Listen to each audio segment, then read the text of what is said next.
Ahmedabad fire વિભાગ કોઈ પણ મોટી દુર્ઘટનામાં લોકોની જિંદગી બચાવવા માટે હંમેશા આગળ રહ્યું છે, પરંતુ આજે અમદાવાદમાં એક પક્ષીનો જીવ બચાવવા જતા ફાયર કર્મીનું પ્રાણ પંખેરું ઉડી ગયું.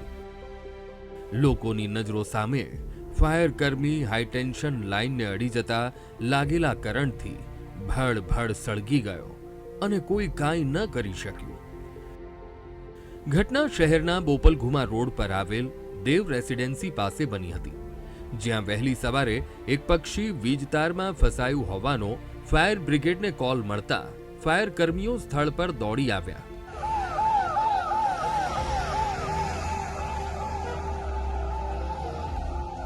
અને અનિલ પરમાર દ્વારા તે પક્ષીને બચાવવાના પ્રયાસો હાથ ધરાયા, પરંતુ વીજ વિભાગે લાઇનનો પાવર બંધ ન કર્યો, જેના કારણે તેઓએ જે પાઇપ પકડ્યો હતો તે હાઈટેન્શન લાઇનને અડી ગયો અને કરંટ લાગતા તેઓ સ્થળ પર જ મોતને ભેટ્યા. આ જે વાયરિયા ચાલુ હતા એટલે આપણે જીબીમાં જાણ કરેલી, પણ આ ભાઈને એવું હતું કે હું આ દોરાને એવું બધું અહીંયા ઝાડ ઉપર હશે પુષ્કળ દોરાની એમાં ફસાયેલું હતું ને ચામાચીડીઓ રાડારાડ કરતું હોવાથી એને દોરાને એમ કે હટાવી લઉં, એ હટાવતા જતા જ કરંટ લાગી ગયેલો. અનેક લોકોની જિંદગી બચાવનાર અનિલભાઈ આજે ખુદની જિંદગી બચાવી ન શક્યા.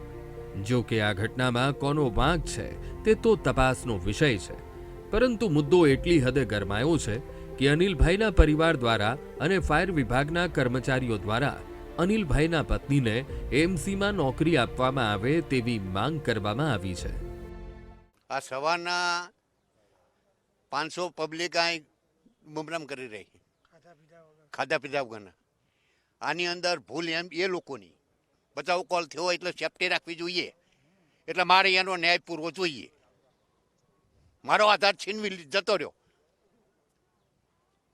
અમારો બધા ઘડપણમાં કોણ? અમારો હાયરો હતો એટલે આશરો અમારો જતો રહ્યો હોય, એના બાલ બચ્ચા બે નાના, એનું કોણ? એના બૈરાનું કોણ?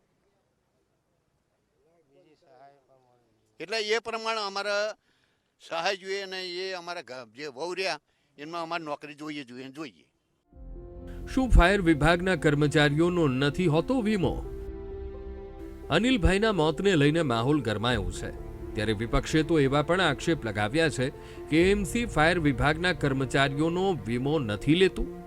એએમસી માટે તેની જિંદગીની કોઈ કિંમત નથી.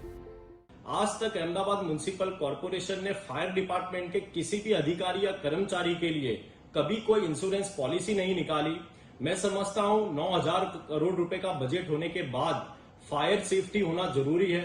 फायर अधिकारी, फायर कर्मचारी जो अपनी जान मान को जोखिम में डालते हो, उनको इंश्योरेंस देने का काम भारतीय जनता पार्टी के देना चाहिए.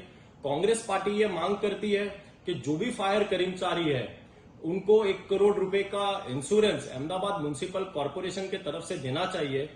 અનિલભાઈના પરિવારમાં તેમની પત્ની અને એક નાનું બાળક છે. તેવામાં સવાલ એ થાય છે કે બાળક અને મહિલાનું હવે શું?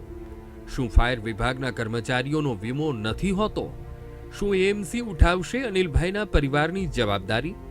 હાલ સવાલો અનેક ઉઠી રહ્યા છે, ત્યારે આશા રાખીએ કે અનિલભાઈના પરિવારને ન્યાય મળે. Darshal Raval, VTV news, Ahmedabad.